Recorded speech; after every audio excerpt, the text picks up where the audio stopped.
Hello, Cineworlders, and welcome to What's On at Cineworld. I am Luke, and I'm joined by Laurie Blake, and we're here to go through what's on at Cineworld cinema screens and go through the latest news from the world of Hollywood. Here's what's coming up on today's show.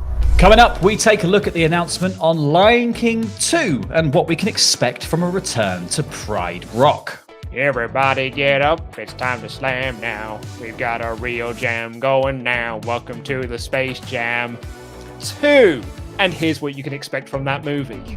And we've got a very special announcement for Cineworld customers that you are going to want to hear. But we'll tease that. We'll come on to that in just a little bit because first up, this is probably the big bit of news from the world of Hollywood this week, and that is a sequel to last year's Lion King, which, Laurie Blake, made $1.6 billion at the box office. Get out. Get out. $1.6 billion. That film made bank. It had Beyonce in it, so, you know. Oh, there you go. Yeah, absolutely. That $1.6 probably paid for Beyonce's fee as well. Yeah, that's it. Fairly steep. Yeah, is that 1.6 billion after they've paid all the talent, or is that 1.6 billion before? Before they actually I imagine that money's going to go down. But yeah, Disney announced on Tuesday that we are returning to Pride Rock for a sequel, another outing in the. Are we still calling it a live action Lion King world? Because it's not really live action, is it? Because they haven't trained lions. You are correct, Luke. Those are fake lions. They are fake lions. It's not quite like the same as the Jungle Book, which did have like a real human actor in it amongst the CGI creatures, or like Maleficent and these other ones. This is still an animated movie. It's just a photorealistic animated movie, right? Yeah, for sure. I think that's probably what they're more going for. It's the looking like it's true to life form of Disney's reimaginings of everything. Yeah, I wonder. I was wondering if they would do like a Lion King that was a bit more like Lion King on stage, where everyone's got like brilliant headdresses and amazing costumes. That's the live action that's really cool. But yeah, the Lion King reimagining. Let's put it. It's a good little film. That like it's a. I mean, I think more than other Disney's live action ones, it is almost like a direct retread of the Lion King animated. But when that film is so brilliant, what's wrong with that, really? Like, I mean, it still freaks me out that the lions talk with like lip syncing, but yeah, I can get over that and I mean, a lot of other people did for $1.6 billion worth of box office. So do we think then that this sequel will be a direct reimagining of The Lion King 2, Simba's Pride? Yeah, I was going to say Simba's Pride. That's what it's going to be. And then we're going to get the Lion Guard down the line, Luke. When Disney is scraping the barrel, as it is known. And if it is going to be, Simba's Pride all over again, I really hope that Neve Campbell comes back to the film along with Andy Dick. I mean, we didn't get Maddie B, didn't get Matthew Broderick back in for the Lion King, the last year's one, but we can but hope that we will get some real reference to Simba's Pride. But there's the really interesting about this is not just the fact we're getting a sequel to this film, and the first film did a heck of a lot of money. It's that it's not going to be directed by Jon Favreau this time. It's instead going to be directed by Barry Jenkins, the director of Moonlight. Like, what an incredible coup for the Disney Corporation. Yeah, I mean, like, obviously Moonlight is one of the greatest films of the last 5 years. It's so fantastic, and it's so touching and horrifying and capable of provoking just this all out like emotional onslaught, I think, is what was so amazing about it. And I like the fact that it's kind of, I think the Lion King remaster really did sort of put actors of like African American and Black actors like at the forefront. And I think someone like Barry Jenkins, who made Moonlight, will be the one to carry that into the future and really like explore that side of the film even more, because obviously like Disney's had success in the Marvel side of things with Black Panther and all that kind of stuff. So I think this is obviously like a space that is very worthy and current and needing to be explored in filmmaking with, Black directors telling stories with Black actors, in starring roles. And I think this Lion Mm. King will be kind of taking that further than maybe the sort of happy-go-lucky retread of the first film that we got, and that's going to be great, I think. Indeed, yeah. Barry Jenkins actually said of this, helping my sisters raise two young boys during the 90s, I grew up with these characters, having the opportunity to work with Disney on expanding this magnificent tale of friendship, love, and legacy while furthering my work, chronicling the lives and souls of folk within the African diaspora is a dream come true. I may have said that word wrong, but I'm not as smart as Barry Jenkins, is sort of the headline to be taken from there. And Deadline, in their report on this, said that The Lion King 2 is a priority for Disney at the moment. They don't know when production is set to start, but Jeff Nathanson, who wrote the screenplay for the 2019 adaptation, is going to return to write this script. So yeah, very, very exciting for The Lion King 2. Jeff Nathanson had very little work to do yeah, on the old. Yeah, that's staying in. That's staying in. Yeah, that's staying in. And that one, yeah, they're going to sing that song. Cool. Yep, great. Signed off by Jeff. You want any big changes, John Favreau? Nah, not really. Just do the first film again, mate. No. Well, Seth Rogen can sort of improv his way out of a couple of scenes, maybe, and we'll just sort of stick it on the pig. But other than that, we'll keep the film exact same. It'd be nice to see. It'd be interesting to see what story they tell, because these two things make me think two different things, and I wonder which direction they're going to go in, because Barry Jenkins saying that they're going to concentrate on the lives and souls of folk within the African diaspora says to me that it's going to be, maybe there's going to be live people in this version of Lion King, and maybe the story is going to be about the pride coming into contact with humans for one of the first times that we get to see on film, because that would kind of be a way of telling that sort of story of people in Africa. But then Deadline saying that it's a priority for Disney screams to me that's because it's an animation and it doesn't involve any people, and you can film that and make that without having to do big shoots. And that's the perfect thing to sort of prop up in a pandemic, isn't it? Like, animated films are going to be, I think, one of the few things that have been able to continue to be produced in this time. So yeah, I wonder where they're going to go with this. I imagine probably somewhere between the two. It's not going to have like a central human lead, but it is probably going to involve conflict with humans at some point, which obviously is, probably will make for an interesting dynamic, because you can't just do hyenas all the time. And speaking of animated movies, we've got a new animated movie on at Cineworld cinemas this week in the form of Elfkins, which tells the story of the sort of legendary gnomes from Cologne who were cast out 200 years ago, now returning in a fun animated movie for all the family. Little cobblers, are they? What do they do, these Elfkins, Luke? But he cobbling, mate. Cobbling. Oh, okay, good. It's a dying art. And if that doesn't tickle the fancy of your kids to want to go to the cinema, Cats and Dogs Paws Unite is also released this week. The third in the Cats and Dogs franchise. I'll be honest with you, Laurie Blake, I didn't even know there was a second one. So it's very exciting to hear that there's a third. Yeah, I know, and I imagine you'll be able to pick it up right where the second one left off, because limited amount of the story would carry over. But Cats and Dogs, I like the original Cats and Dogs. That was a lot of fun back in the day. So it'd be interesting to see what 20 years has given to this franchise. 20 years of thought in this movie distilled down. I think it's going to be one for kids.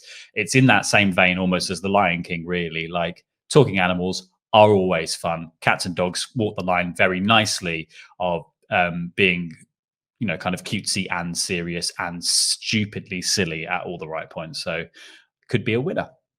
Exactly. Yeah, I went to the pictures to see the first Cats and Dogs back in the day. So it'll be very nice to go and see the third one also up on the big screen.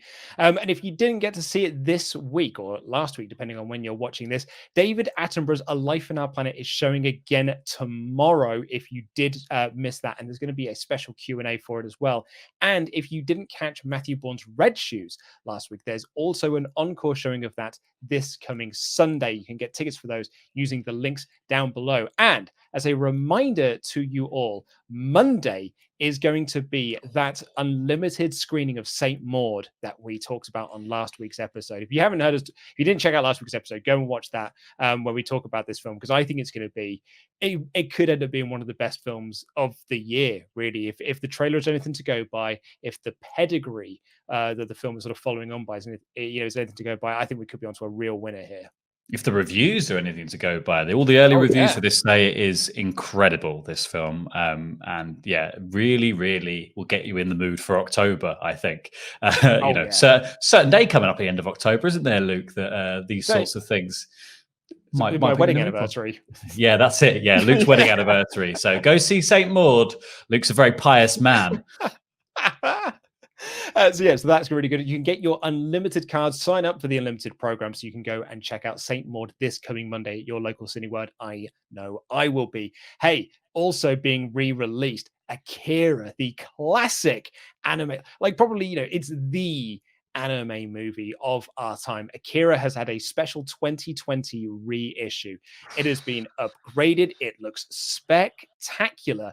And it's being shown on IMAX and Superscreen, as well as normal formats, from select sites from Wednesday the 7th and Thursday the 8th, and will be everywhere next Friday. And I mean, Akira is one of those movies, like I watched it a ton when I was at university, but I've never experienced it on the big screen. So this is one, like particularly on something like IMAX. Like I'm super excited for this.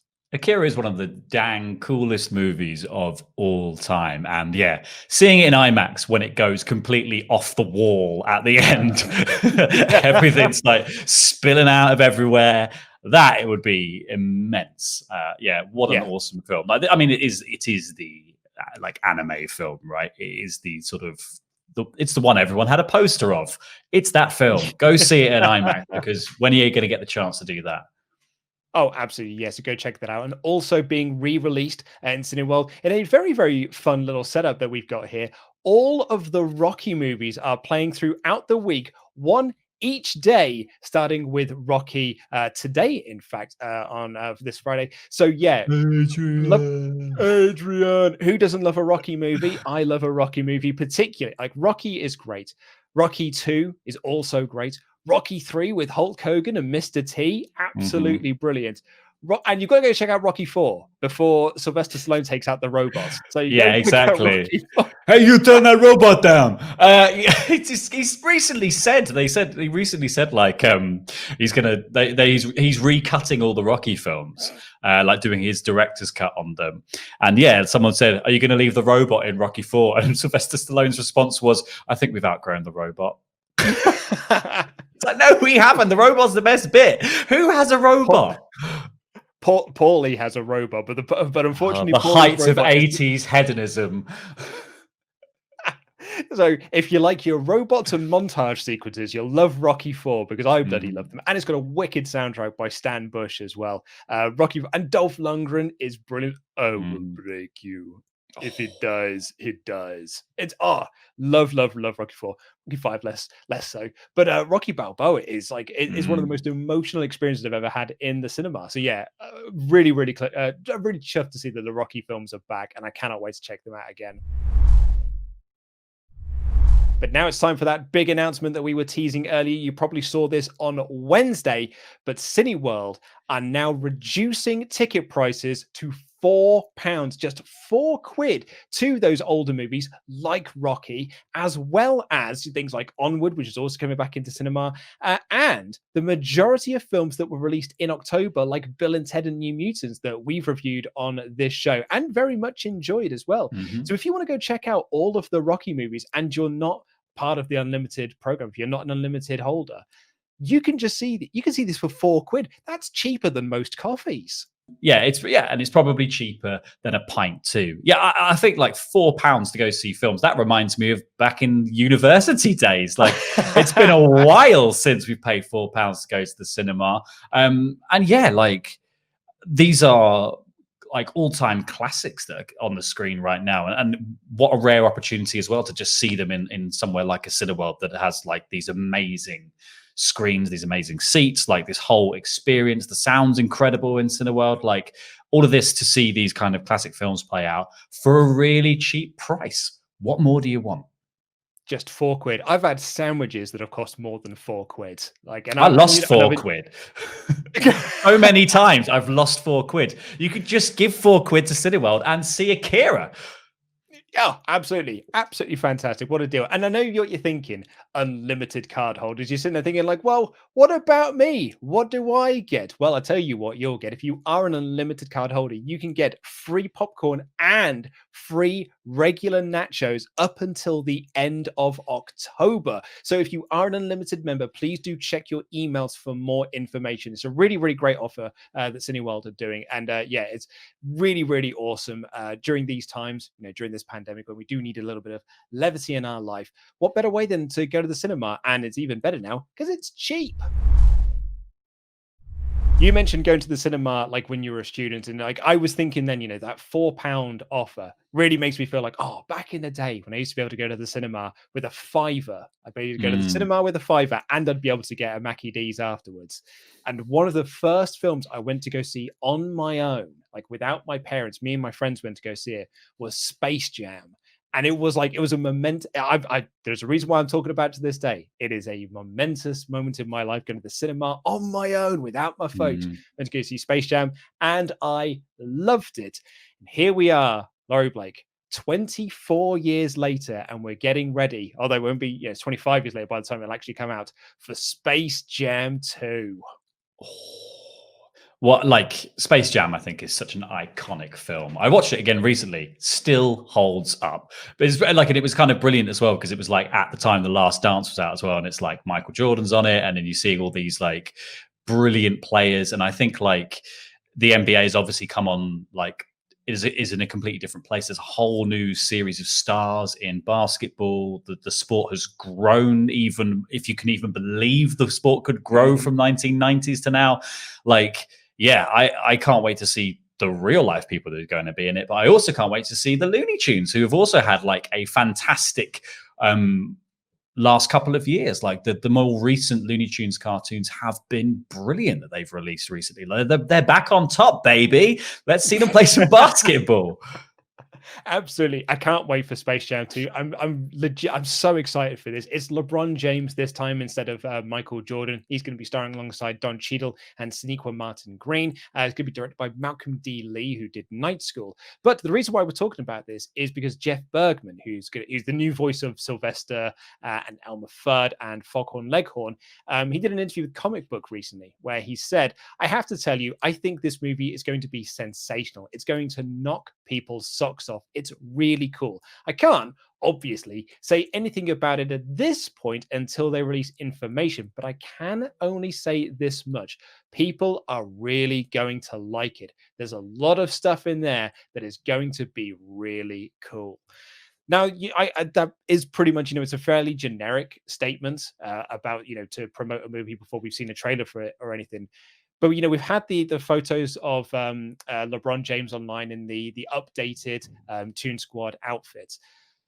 But just him talking about Space Jam 2 and those images coming back online again has made me really, really excited about this film. And I can't wait to get back onto that basketball court again and just have what I think is going to be a really good time.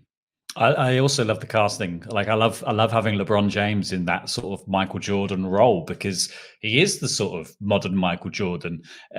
He's like the face of basketball, but he is also a much better actor than Michael Jordan. Like, what more do you want? Like, Michael Jordan did a great job in Space Jam, but it was a little stilted in places. LeBron has been in some like legit comedy bangers. Like, I think LeBron's going to be great in this film. Yeah, I really can't wait to see what they do with this. And I can't wait to see the sort of modernization of a Space Jam movie to go along with the modernization of the Looney Tunes cartoons. But that's all we got time for talking about what's on at Cineworld this week. If you want to book tickets to any of the films that we talked about in the show, please click the link in the description down below to head over to Cineworld's website and get your tickets. I've been Laurie Blake, that's Luke Owen, and that was What's On at Cineworld.